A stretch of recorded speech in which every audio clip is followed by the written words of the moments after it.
మహాశివరాత్రి రోజు రుద్రతంత్రంలో పాల్గొని ఎలాంటి బలమైన సమస్యల నుంచైనా బయటపడే సంపూర్ణ శివానుగ్రహాన్ని పొందండి. నమస్కారం, మీరు చూస్తుంది సుమన్ టీవీ. నేను మీ కీర్తి. శివరాత్రి రోజున ప్రతి ఒక్కరం మనం శివాలయానికి వెళ్తూ ఉంటాం. శివుడు అంటేనే అభిషేక ప్రియుడని, ప్రదక్షిణల ప్రియుడని రకరకాలుగా చెప్తూ ఉంటారు. ఆ బోలా శంకరుణ్ణి మనం ప్రసన్నం చేసుకోవాలి. ముఖ్యంగా ఈ శివరాత్రి రోజు అంటే మనం శివాలయానికి వెళ్ళినప్పుడు ప్రదక్షిణలు ముఖ్యంగా ఎలా చేయాలి, శివరాత్రి రోజుకే కాకుండా వివిధ రోజుల్లో మనం సందర్శించినప్పుడు ఆలయాన్ని ముఖ్యంగా చెప్పుకోవాల్సిన ఈ ప్రదక్షిణలు మనం చాలా తప్పుగా చేస్తూ ఉంటాం. అంటే అన్ని గుళ్ళల్లో ఎలా చేస్తాము, శివాలయంలో అలాంటి ప్రదక్షిణలు పనికిరావు అంటూ ఉంటారు. అందుకే అంతటి పుణ్యఫలం మేబీ మనం ఎన్ని రోజులుగా తీసుకోలేదేమో. మరి ఎలా చేయాలి, ఎందుకు చేయాలి, ఇలాగే ఎందుకు చేయాలి, చేస్తే ఎలాంటి పుణ్య ఫలితం వస్తుంది అన్న వివరాలు మనకు సవివరంగా తెలియజేయడానికి ప్రముఖ ఆస్ట్రాలజర్ బ్రహ్మశ్రీ నందిబట్ల శ్రీహరి శర్మ గురువు గారు ఉన్నారు. నమస్తే గురుగారు. మాగత్థావివ సంపృక్తౌ మాగత్థ ప్రతిపత్తయే జగతః పితరౌ వందే పార్వతీ పరమేశ్వరౌ. సదాశివ సమారంభాం శంకరాచార్య మధ్యమాం అస్మదాచార్య పర్యంతం వందే గురు పరంపరాం. ఆదిత్యాయ చ సోమాయ మంగళాయ బుధాయ చ గురు శుక్ర శనిభ్యశ్చ రాహవే కేతవే నమః. శృంగేరి జగద్గురు పీఠాధిపతులకి, కంచపీఠాధిపతులకి నమస్కారములు తెలియజేసుకుంటూ కార్యక్రమాన్ని ప్రారంభిద్దాం. గురుగారు, మనం జనరల్ గా ఏ దేవుడికైనా దండం పెట్టుకున్నప్పుడు ఏదో కోరికను మనసులో పెట్టుకునే దండం పెట్టుకుంటాం. ఎందుకబ్బా అందరికి చిటుకుని అయిపోతాయి, నేను ఏ కోరిక కోరినా ఏ దేవుడు ప్రసన్నం కాడే అంటూ ఉంటాం. అందులో శివుడు బోలా శంకరుడు. ఈ మహాశివరాత్రి రోజున శివుడు అంటేనే అభిషేక ప్రియుడని, ప్రదక్షిణల ప్రియుడని ఇలా రకరకాల చెప్పుకుంటాం కదా. ముఖ్యంగా ఈ ఎపిసోడ్ లో అసలు శివాలయానికి వెళ్ళినప్పుడు ప్రదక్షిణలు ఏ విధంగా చేయాలి, ఇదే విధంగా ఎందుకు చేయాలి, చేస్తే ఎలాంటి పుణ్య ఫలితం వస్తుంది, మా కోసం తెలియజేస్తాం. తప్పకుండానమ్మా. మనకు పరమశివుని యొక్క అనుగ్రహాన్ని పొందేటువంటివి అనేకమైనటువంటి రోజులు ఉన్నాయి. అందులో మాస శివరాత్రి ఒకటి, పౌర్ణమి ఒకటి, అలాగే ఆరుద్ర నక్షత్రం ఉన్నటువంటి రోజున ఒకటి, త్రయోదశి తిథి ఉన్నటువంటి రోజున ఒకటి. ఎవరైనా వీక్షించేటువంటి సుమన్ టీవీ ప్రేక్షకులు ఎవరైనా కానీ మీరు పుట్టినటువంటి జన్మ నక్షత్రం రోజున శివాలయానికి వెళ్ళి శివానుగ్రహాన్ని పొందవచ్చు. అన్నిటికంటే మించి మహాశివరాత్రి రోజున కూడా శివానుగ్రహాన్ని సంపూర్ణంగా పొందవచ్చు. జన్మకో శివరాత్రి అంటారు. అవునమ్మా. ఎందుకు గురుగారు అట్లా? ఎందుకనంటే మనకు జన్మకో శివరాత్రి నాడు అని ఎందుకు వస్తుందనంటే, శివరాత్రి రోజున మరణించినటువంటి వాడికి ఇక మళ్ళీ జన్మ అంటూ ఉండదు. ఇక ఈ జన్మకి ఈ ఒక్కటే శివరాత్రి. అంటే శివరాత్రి నాడు మరణించిన వాడికి ఇంకా మళ్ళీ జన్మ ఉండదు కదా.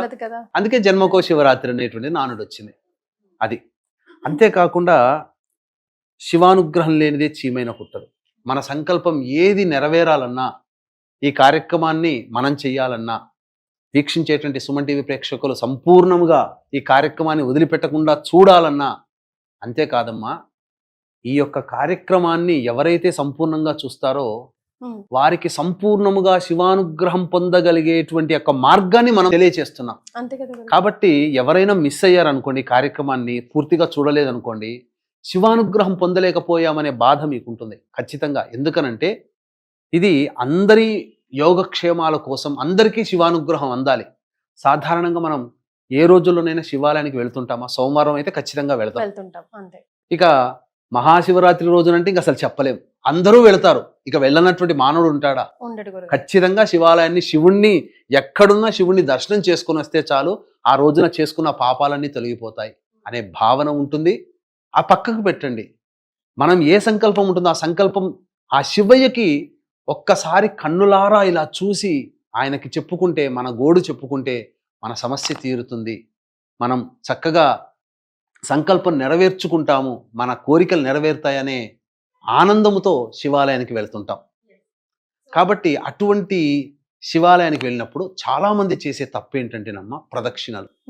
ఒక్కొక్క దేవతకి ఒక్కొక్క విధంగా ప్రదక్షిణ చెప్పబడి ఉంది.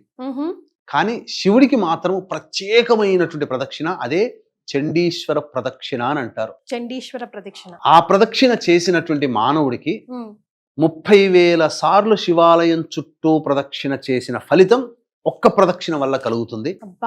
ఆ విధంగా 9 సార్లు గనక ఎవరైతే చండ ప్రదక్షిణ చేస్తారో, ఇప్పుడు మనకు టిబెట్ దగ్గర కైలాస మానస సరోవరం, కైలాస పర్వతం ఉందంటారు కదా, ఆ కైలాస పర్వతం చుట్టూ ముమ్మార్లు తిరిగినటువంటి ప్రదక్షిణ ఫలితాన్ని పొందుతారు. అక్కడికి వెళ్ళలేనటువంటి వాళ్ళు మానస సరోవరం అక్కడ దాకా వెళ్ళలేము కదా అని అనుకుంటారు కదా, అటువంటి వాళ్ళు ఇప్పుడు మనం చెప్పబోయేటువంటి ప్రదక్షిణ ఏదైతే ఉందో ఆ ప్రదక్షిణని సశాస్త్రీయముగా ధర్మ ప్రకారము ఆచరించినటువంటి మానవుడికి ముమ్మార్లు ఆ కైలాస పర్వతం చుట్టూ తిరిగినటువంటి ప్రదక్షిణ ఫలితాన్ని సద్యస్కాలంలోనే పరమేశ్వరుడు అనుగ్రహించి వారి సంకల్పం నెరవేర్చడమే కాకుండా జన్మజన్మలకి తరతరాలకి సరిపడా శివానుగ్రహాన్ని ఆ కుటుంబంలో వేస్తాడు. వావ్, మా అదృష్టం గురుగారు, మీ ద్వారా తెలుసుకోగలుగుతున్నాం ఈరోజు. తప్పకుండా అందుకని అందరికీ అందించాలనే సదుద్దేశంతో మొట్టమొదలుగా శుచి శుభ్రతలు పాటించి చక్కగా స్నానం ఆచరించి చక్కటి శ్వేత వస్త్రములు ధరించి కాలి నడకన చెప్పులు లేకుండా కాలి నడకన ఇంటి నుంచి దేవాలయానికి వెళ్ళవచ్చు. వెళ్ళి మొట్టమొదలుగా నవగ్రహాల చుట్టూ శివాయ నమః అంటూ 27 ప్రదక్షిణలు చేయాలి. చాలా మంది నవగ్రహాల చుట్టూ తిరిగిన తర్వాత కాళ్ళు కడుక్కోవాలి అని అంటారు. తప్పమ్మ, ఎక్కడా చెప్పబడలేదు. ఈ యొక్క ధర్మం గురించి ధర్మ సందేహాలు కార్యక్రమంలో మనం దీని గురించి సవివరంగా తెలియచేసుకుందాం.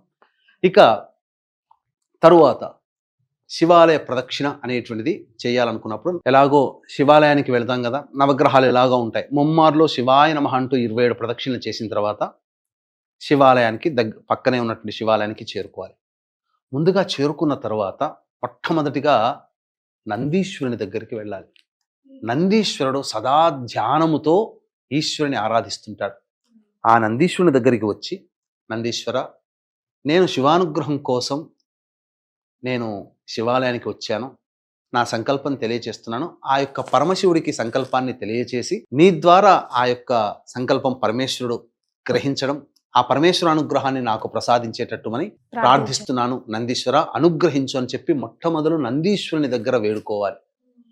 వేడుకున్న తర్వాత తదనంతరం ఏ విధంగానైతే మనం లోపలికి ప్రవేశిస్తామో అదే విధంగా వెనక్కి రావాలి. ఓకే, అంటే వెనక్కి తిరిగి చూడకుండా ఇట్లా వెనక్కి తిరిగి చూడకుండా ఇలా వెనక్కి రావాలి. మళ్ళీ నందిని దాటి మళ్ళీ ఆ వైపు నుంచి రాకూడదు, నందిని దాటకూడదు. ఇక్కడ మనకు నందీశ్వరుడు ఉంటాడమ్మా. మొట్టమొదలు నంది ఈ విధంగా దేవాలయంలోకి చేరుకున్నాక ఈ విధంగా మనం ప్రవేశం చేసి నందీశ్వరుని దగ్గరికి వచ్చి కోరిక నెరవేర్చుకొని మళ్ళీ వెనక్కి వచ్చి ధ్వజస్తంభం దగ్గర ఉండాలి. ఒకసారి పరమేశ్వరునికి నమస్కారం చేసుకోవాలమ్మా. ధ్వజస్తంభం దగ్గర ఉండి, ధ్వజస్తంభం లేకపోతే నంది వెనకాల ఉండి ఒకసారి నమస్కారం చేసుకొని, ఇక శివాలయం అనేటువంటిది ఈ విధంగా ఉంటుంది. లోపల శివుని లింగము, గర్భాలయం. ఇది గర్భాలయం తర్వాత ఈ గర్భాలయం నుంచి ఈ విధంగా ఇక్కడ సోమసూత్రం అని అంటారు. అంటే అభిషేకం చేసినటువంటి జలమంతా ఈ విధంగా ఇక్కడ ఉంటుంది. ఇక్కడ చండీశ్వరుని విగ్రహాన్ని ప్రతిష్ఠిస్తారు పురాతన కాలంలో. లేకపోతే ఈ ప్రదేశమే చండీశ్వరునికి స్థానముగా భావించాలి. భావించి అక్కడ నుంచి మనము మొదలు పెట్టాలి ప్రదక్షిణ అనేటువంటిది. ఎందుకనంటే చండీశ్వరుని దగ్గర నుంచి, చండ ప్రదక్షిణ కదా, చండీశ్వరుని దగ్గర నుంచి మనం ప్రారంభం చేయాలి.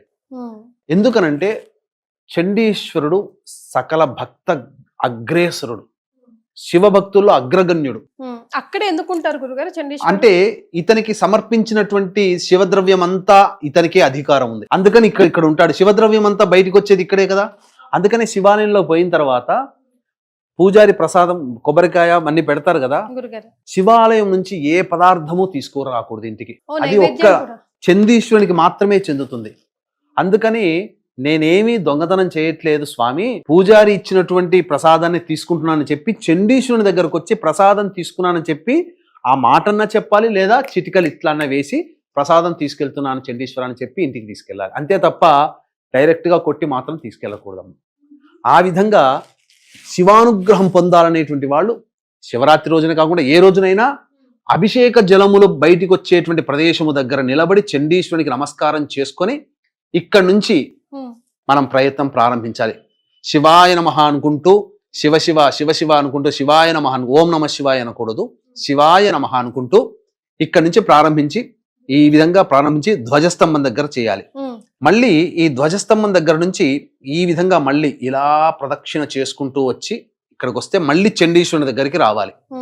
ఇది అయిన తర్వాత మళ్ళీ ఈ చండీశ్వరు దగ్గర నుంచి ఇలా వెనక్కి రావాలి. మళ్ళీ ధ్వజస్తంభం దగ్గరకు వచ్చి ఒక 2-3 సెకండ్లు నిలబడి శివుణ్ణి చూడాలి. చూసి మళ్ళీ ఈ విధంగా మళ్ళీ చండీశ్వరుని దగ్గరికి రావాలి. వచ్చిన తర్వాత మళ్ళీ ఈ విధంగా చండీశ్వరుని దగ్గర నుంచి మళ్ళీ ధ్వజస్తంభం దగ్గరకు వచ్చి ఈ విధంగా మళ్ళీ చండీశ్వరుని దగ్గరికి రావాలి. వచ్చి మళ్ళీ ఈ చండీశ్వరుని దగ్గరికి రావాలి, ధ్వజస్తంభం దగ్గరికి రావాలి. ఎస్. మళ్ళీ ధ్వజస్తంభం దగ్గర నుంచి మళ్ళీ చండీశ్వరుని దగ్గరికి వచ్చి మళ్ళీ ఈ విధంగా చండీశ్వరుని దగ్గర నుంచి ధ్వజస్తంభం దగ్గరికి వచ్చి ఈ ధ్వజస్తంభం దగ్గరకు వచ్చిన తర్వాత అంటే ముమ్మార్లు ప్రదక్షిణ చేస్తాం దీన్ని. ఈ విధంగా 3 సార్లు ప్రదక్షిణ అవుతుంది. అప్పుడు ఇలా ధ్వజస్తంభం పక్క నుంచి శివాలయానికి చేరుకొని శివుడికి నమస్కారం చేసి వెనక్కి రావాలి. ఇలా నందీశ్వరునికి మాత్రం దాటకూడదమ్మా. ఓకే. ఈ విధంగా శివయ్యకి నందీశ్వరునికి మధ్యలో నుంచి దాటకూడదు. దీనివల్ల ఫలితాలు తెలియజేస్తాను.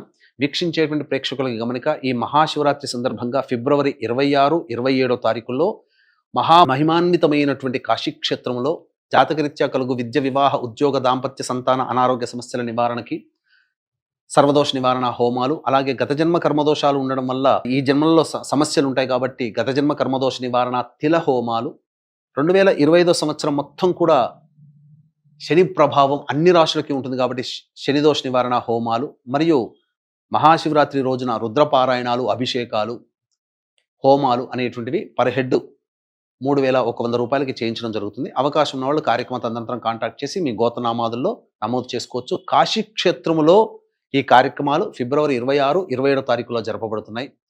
ఈ యొక్క కాశీక్షేత్రంలో నమోదు చేసుకోవడం ద్వారా తిరిగి వచ్చే శివరాత్రి కల్లా మీ సంకల్పం నెరవేరుతుంది అని చెప్పడంలో ఏమాత్రం సందేహం లేదు. అంటే గురుగారు ఇప్పటి వరకు నాకు తెలిసింది ఏంటంటే ప్రాణమట్టం నుంచి అభిషేకం చేసిన జలం అది, పాలవి, ద్రవ్యాలవి వెళ్తుంటాయి కాబట్టి తొక్కినట్టు అవుతుంది. అలా చేయకుండా రిటర్న్ రావాలి అని అంటుంటారు. కానీ అసలు సిసలైనది ఈ విధంగా చండీశ్వర ప్రదక్షిణ చేయడం వల్ల 30,000 సార్లు శివాలయం చుట్టూ, ఏ శివాలయం అయితే ఉంటుందో 30,000 సార్లు శివాలయం చుట్టూ తిరిగిన ఫలితము. ఈ విధంగా ఒక ప్రదక్షిణ, ఈ విధంగా 3 ప్రదక్షిణలు కానీ 9 ప్రదక్షిణలు కానీ చేస్తే కైలాస పర్వతం చుట్టూ, పరమేశ్వరుని చుట్టూ ముమ్మార్లు తిరిగినటువంటి ప్రదక్షిణ ఫలితం కలుగుతుంది.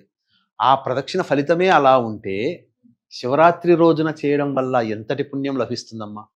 కాబట్టి వీక్షించేటువంటి ప్రేక్షకులు ఈ శివాలయ ప్రదక్షిణం అంటే ఏమీ లేదండి, మీకు సింపుల్గా చెప్పాలంటే ఇక్కడి నుంచి ప్రారంభించి ఈ విధంగా వెళితే ఒక ప్రదక్షిణ అవుతుంది. మళ్ళీ ఇక్కడి నుంచి ఈ విధంగా మళ్ళీ ధ్వజస్తంభం దగ్గర నుంచి ఈ విధంగా వస్తే 2వ ప్రదక్షిణ అవుతుంది. ఈ విధంగా మళ్ళీ వెళ్ళి 3వ ప్రదక్షిణ, మళ్ళీ ఇలా చేరుకుంటూ వెళ్ళి ఇది 4వ ప్రదక్షిణ, మళ్ళీ ఇక్కడి నుంచి ఈ విధంగా వెళితే శివుని ప్రదక్షిణ. ఎందుకు శివుడికి మాత్రమే ఇట్లా ప్రత్యేకంగా ఉంది గురుగారు? ఏదైనా మనం సంపూర్ణంగా తిరుగుతారు. కానీ ఇది శివాలయం సంబంధించినటువంటి చండ ప్రదక్షిణ లింగ పురాణంలో చెప్పబడి ఉంది, శివ పురాణాంతర్గతంగా కూడా చెప్పబడి ఉంది. చాలా మంది చేసేటువంటి మరి ఒక తప్పు ఏంటంటే, ఏ దేవాలయానికి వెళ్ళినా దేవాలయం ఇప్పుడు శివలింగం ఇలా ఉంటుంది కదమ్మా, వెనక వైపున కూడా వెళ్ళి తలకాయ పెట్టి నమస్కారం చేస్తారు. అక్కడ భూతగణాలు, ప్రేతగణాలు ఉంటాయి. ఆ ప్రదక్షిణ ఫలితాన్ని వాళ్ళు తీసుకుంటారు. అందుకే చాలా మంది తెలియక చేసే తప్పేంటనంటే అక్కడ వెనక్కి వెళ్ళి నమస్కారం చేస్తారు. తప్పు, ఆ విధంగా చేయకూడదు. కేవలం పరమేశ్వరుడికి మాత్రమే చెప్పబడినటువంటి ప్రదక్షిణ విధానం ఇది. ఈ విధంగా చేయడం వల్లనే శివాలయానికి చెప్పబడి ఉంది. ఇంకా పైపెచ్చు చెప్పాలంటేనమ్మా, శివపురాణంలో ఏం చెప్పబడి ఉందనంటే సన్యాసులకి సవ్యంగా వెళ్ళాలి, మహిళలకి అపసవ్యంగా వెళ్ళాలన్నారు. అంటే ఇక్కడి నుంచి మొదలు వెనక్కి నుంచి రావాలని చెప్పి పేరు. మహిళలు, గృహస్థులు, పెళ్ళైన వాళ్ళు సవ్యము అపసవ్యం ఏ విధంగానైనా చేయవచ్చు. కాబట్టి ఇదంతా కన్ఫ్యూజన్ లేకుండా వీక్షించేటువంటి ప్రేక్షకులు ఎవరైనా కానీ అదే అసలు ఓం నమ శివాయన ఆడవాళ్ళు అనకూడదు. మీరు కూడా అసలు ఓం నమ శివాయన ఎప్పుడు అనటం నేను వెళ్ళే శివాయ నమఃనే అంటారు మా ముఖంగా. అవునమ్మా, కెమెరా ముఖంగా మీరు ఎప్పుడు కూడా అనరు. ఆడవాళ్ళు అభిషేకం చేయకూడదు శివుడికి అంటారు, పేరు కూడా ఉచ్చరించకూడదు అంటారు. ఇవన్నీ ఆ రోజు ఎక్స్క్యూజెస్ ఉంటాయా? ఏం లేవా? మీకు ఇంకా వీక్షించే ప్రేక్షకులు కూడా శివాయ నమః అని ఎందుకన్నానంటే, ఓం నమ శివాయ అనేటువంటిది శివ పంచాక్షరి మూలమంత్రం కదా.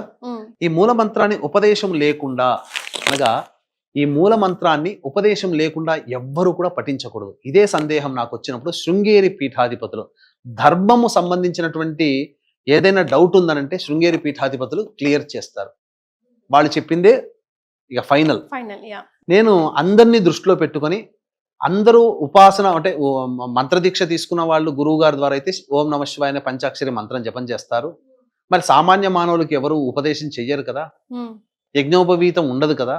మరి అటువంటి వాళ్ళు ఏ నామాన్ని జపిస్తే అంతటి పుణ్య ఫలితం. అంతటి తత్ఫలితాన్ని పొందుతారు, అంతటితో సమానమైన ఫలితం శివ పంచాక్షరితో అంటే వారు చాలా ప్రేమతో శివాయ నమః అంటే చాలు నాయన అన్నారు. ఆ రోజు నుంచి ఈ రోజు వరకు కూడా నేను ఏ కార్యక్రమం చేసినా శివాయ నమః అని అనండి అని చెప్తాను. ఎందుకంటే ఆయన చెప్పారు. Yes. ఓం నమ శివాయ అని అనకూడదు. తెలిసి తెలియక కొంతమంది దాని ప్రభావాన్ని తెలియక చాలా మంది ప్రసార మాధ్యమంగానే ఇలా అనండి అని చెప్తున్నారు. తప్పు. శివాయ నమః ఉపదేశం ఉంటే పంచాక్షరి మంత్రం చేయొచ్చు.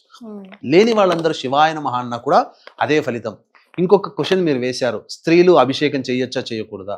నిరభ్యంతరంగా శివ పూజ చేసుకోవచ్చు, Okay. శివాభిషేకం చేసుకోవచ్చు. రావణాసుడి తల్లి కైకసి ప్రతిరోజు సముద్రం దగ్గర కూర్చొని ఆ యొక్క ఇసుకతో శివలింగాన్ని చేసి అర్చించి అభిషేకం చేసి అర్చించేది కదా.